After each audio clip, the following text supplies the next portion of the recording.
Hey, how's it going everybody? This is Anthony from Anthony's Customs. For this review, we are looking at the Marvel Legends or Spider-Man Classics Todd McFarlane Spider-Man, or that other guy who drew Spider-Man just like this but wasn't Todd McFarlane, but they don't know who made it, know whose design this is based on, so that's Spider-Man right there. I think it's like the wall-crawling Spider-Man on the packaging, but he is commonly known as the McFarlane Spider-Man, and I believe he is the most sought after, most expensive on eBay Spider-Man figure at this time, 6-inch scale.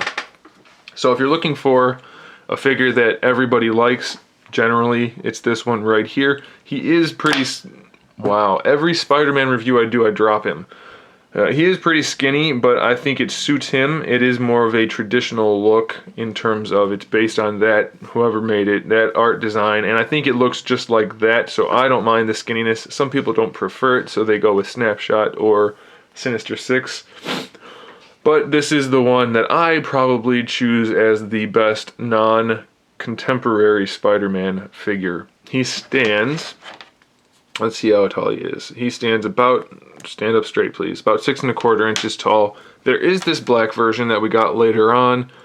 The paintwork is not quite as sharp, but then again, this is in that time period where the paints were all kind of off, so it's okay. This one is the black Spider-Man, black suit, black and red suit Spider-Man. Let's see if I can speak. Same exact mold, made way later on. Maybe a little bit better quality control in the loose department. He's not nearly as loose as this guy, but he is a lot older, so who knows. He is even going for a lot now too, even though he was only $10 at Hasbro Toy Shop for about 6 months. So that's something to note. But same exact figure, but black and red. So we'll set him aside. This is the one most people are concerned with. All of the webbing is sculpted. All of the black paint is just a wash that goes through all of the crevices, except for, of course, the spider logo there and around his eyes. Mine's actually pretty well painted. Some of the other ones not quite so much, so be aware that sometimes the eyes are more akin to this guy who has the what the heck happened to your eyes look. But as far as articulation goes, this guy is pretty well articulated, not quite so much as the Sinister Six, but pretty well nonetheless.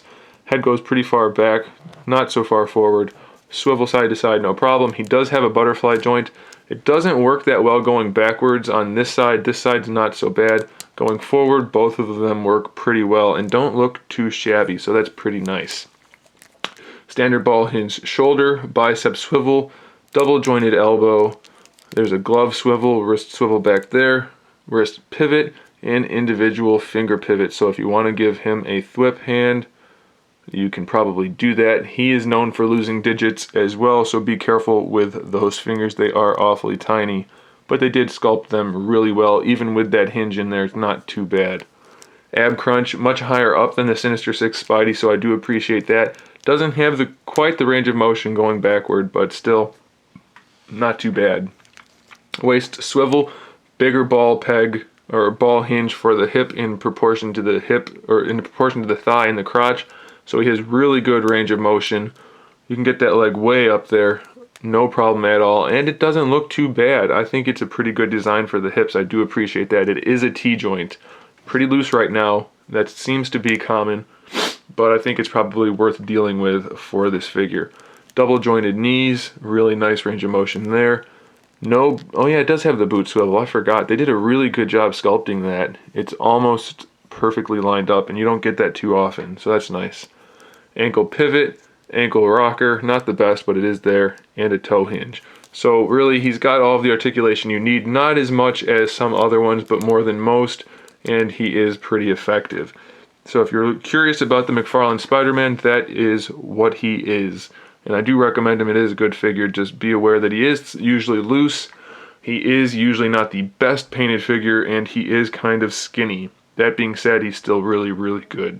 Thanks for watching, guys. Stay tuned for more figure reviews, custom figures, and other good stuff. And in the meantime, keep collecting.